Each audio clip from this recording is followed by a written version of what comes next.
એટલે રિક્ષામાં બાળકના દફતર મૂકવા જુદી જગ્યાઓ રાખવી પડે, એટલું ભારે દફતર થઈ ગયું છે. ત્યારે એક નાનકડું બાળક ચોથા પાંચમા ધોરણનું જતું હશે ને એને રસ્તામાં એક જીન મળે છે. જીન એટલે ખબર છે ને, પેલું ચિરાગ ઘસીને પછી હુકુમ મેરે આકા, અને આપણી ઈચ્છા પૂરી કરે એવું. તો એક જીન સાંભળ્યું હશે, વાર્તામાં કશક તો સાંભળ્યું હશે. તો એવું જીન પેલા બાળકને મળે છે, અને એકવાર તો બાળક આમ ડરી જાય છે, પણ પછી પેલું જીન સમજાવે છે કે તું ડરીશ નહીં, હું તારો ઈચ્છા પૂરી કરવા આવ્યું છું, તારી શું ઈચ્છા છે એ કે. ત્યારે હવે બાળકની ઈચ્છા શું હોય, તો એ આ ગીતમાં મારે તમને કહેવી છે. પેલું ગીત કહે છે કે ઓ જીન તું સમજાવ કે આ ભણતરનું શું થાય. ઓ જીન તું સમજાવ કે આ ભણતરનું શું થાય. મમ્મી મને ઉંચકે પણ આ દફતરનું શું થાય.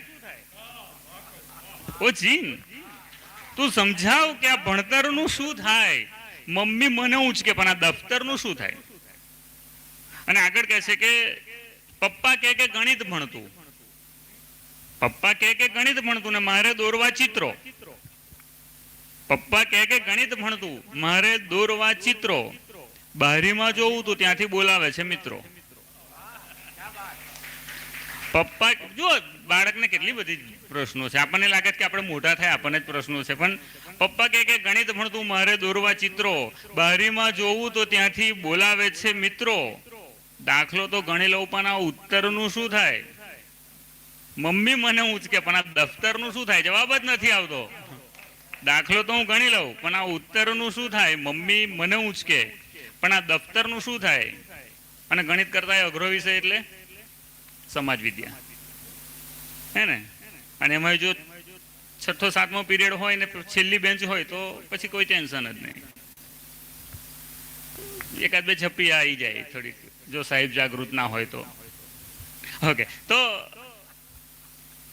બારીમાંથી જોવું તો ત્યાંથી બોલાવે છે મિત્રો. દાખલો તો ગણી લઉં પણ ઉત્તરનું શું થાય. મમ્મી મને ઉંચકે પણ આ દફતરનું શું થાય. ને અકબર, હુમાયુન ને ઔરંગઝેબની રાણી બોલો. સાહેબ આવા પ્રશ્નો કરે કે અકબર, હુમાયુન ને ઔરંગઝેબની રાણી બોલો. પ્લાસી, બક્સર, પાણીપત નકશામાં દોરો. અકબર, હુમાયુન ને ઔરંગઝેબની રાણી બોલો. પ્લાસી, બક્સર, પાણીપત નકશામાં દોરો. જન્મ મરણ ને ઈસવીસનમાં જીવતરનું શું થાય. મમ્મી મને ઉંચકે પણ આ દફતરનું શું થાય. ને છેલ્લો મંદ છે કે આ બધાની પ્રોબ્લેમ ક્લાસમાં જે હોશિયાર વિદ્યાર્થીઓ હોય ને એમના સિવાય. હા, તું સમજાવ કે આ ભણતરનું શું થાય. મમ્મી મને ઉંચકે પણ આ દફતરનું શું થાય. ને ક્લાસની મોનિટર ફટફટ એબીસીડી બોલે.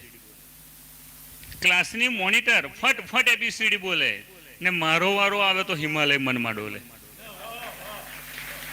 ક્લાસની મોનિટર ફટફટ એબીસીડી બોલે અને એના લીધે આપણે માર ખાવો પડે, હે ને. તો ક્લાસની મોનિટર ફટફટ એબીસીડી બોલે ને મારો વારો આવે તો હિમાલય મનમાં ડોલે. રોજ આપે હોમવર્ક આ માસ્તરનું શું થાય. મમ્મી મને ઉંચકે પણ આ દફતરનું શું થાય. ઓ જીન તું સમજાવ કે આ ભણતરનું શું થાય.